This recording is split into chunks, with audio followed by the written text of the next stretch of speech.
ठंडी हवा के झोंके के साथ पहाड़ी शहर मनाली की सुबह शुरू हुई थी, जब एक पुराना ट्रेनिंग कैंप दोबारा खुला, जहां देश भर के आर्किटेक्ट्स को एक साथ लाया जाता था, प्रकृति के करीब कुछ नया सोचने और समझने के लिए।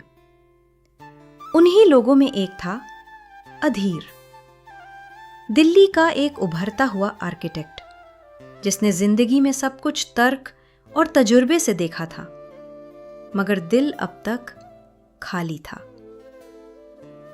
वही अधीर जो अपने प्रोजेक्ट्स में परफेक्शन ढूंढता था, लेकिन रिश्ता में कभी ठहराव ना पा सका।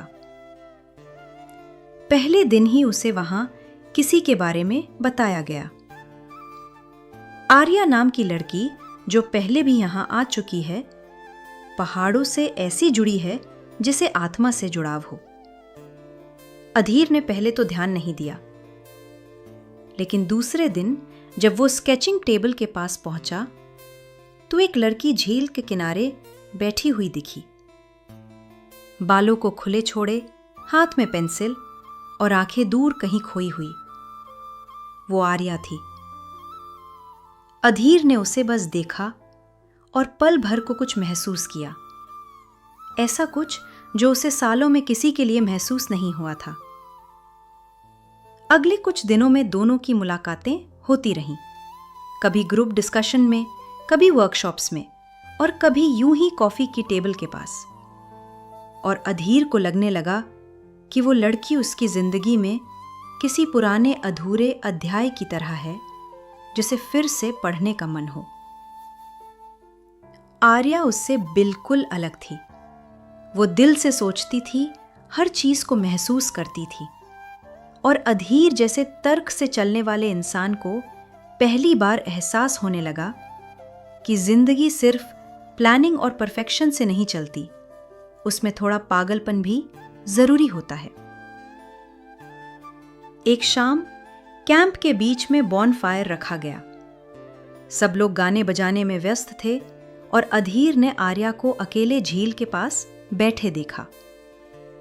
वो चुपचाप उसके पास जाकर बैठ गया और पूछा, क्या सब ठीक है? आर्या मुस्कुराई और बोली, कभी कभी शोर से ज्यादा सुकून खामोशी देती है। और तुम? अधीर ने पहली बार खुलकर कहा, मुझे लगता है मैं कुछ नया सीख रहा हूं, शायद तुम्हारे साथ रहकर। आर्या ने उसकी ओर देखा, उसकी आंखों में, मुझे नहीं पता ये प्यार है या कुछ और, लेकिन मैं जानता हूं कि तुम्हारे बिना अब मैं अधूरा हूं।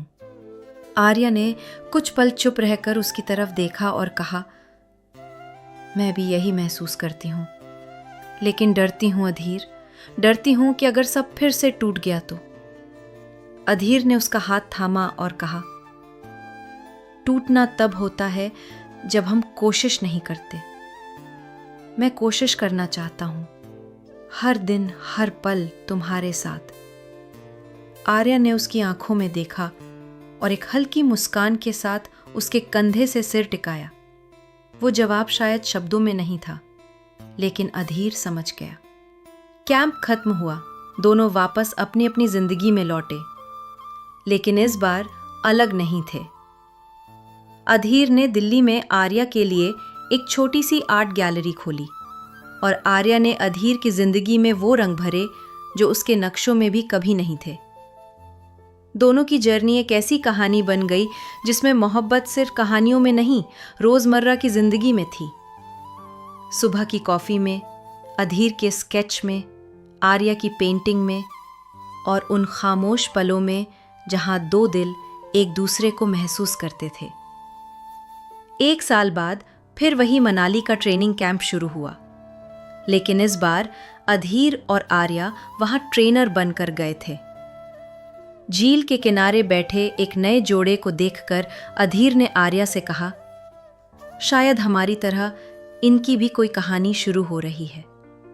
आर्या ने उसकी ओर देखा और कहा, और शायद किसी झील के किनारे एक और दिल धड़कना सीख रहा है।